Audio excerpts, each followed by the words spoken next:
السلام علیکم ورحمۃ اللہ وبرکاتہ نحمدہ ونصلی علی رسولہ الکریم اما بعد فاعوذ باللہ السمیع العلیم من الشیطان الرجیم ربی شرح لی صدری ویسر لی امری واحلل عقدۃ من لسانی یفقہوا قولی۔ آج کی اس ویڈیو میں ہم سورۃ البقرہ کی آیت نمبر 53 اور 54 کا لفظی ترجمہ اور اس کی تفسیر پڑھیں گے۔ اعوذ باللہ من الشیطان الرجیم، بسم اللہ الرحمن الرحیم۔ وَإِذْ اور جب آتینا ہم نے دی موسیٰ الکتاب موسیٰ علیہ السلام کو کتاب والفرقان اور جدا جدا کرنے والے احکام لعلکم تاکہ تم تہتدون ہدایت پالو۔ اور جب ہم نے موسیٰ کو کتاب اور حق و باطل میں فرق کرنے والی چیز عطا کی تاکہ تم ہدایت پاؤ۔ وَإِذْ قَالَ اور جب کہا موسیٰ علیہ السلام نے لِقَوْمِهِ اپنی قوم سے، یا قومی اے قوم،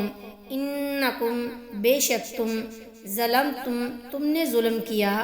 انفسکم اپنے اوپر، باتخاذکم العجل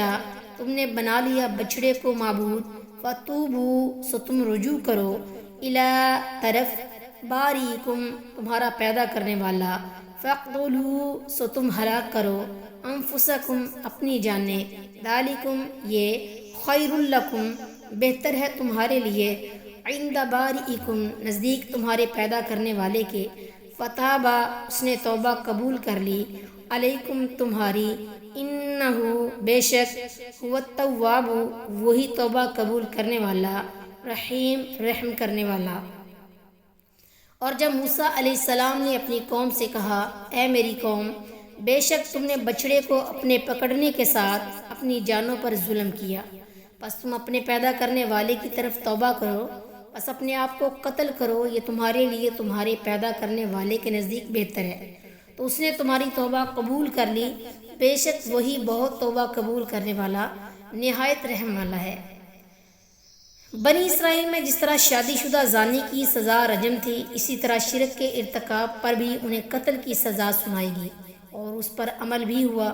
ہماری امت میں بھی ارتداد کی سزا قتل ہے۔ حضرت عبداللہ بن عباس رضی اللہ تعالیٰ عنہ بیان کرتے ہیں کہ رسول اللہ صلی اللہ علیہ وسلم نے فرمایا،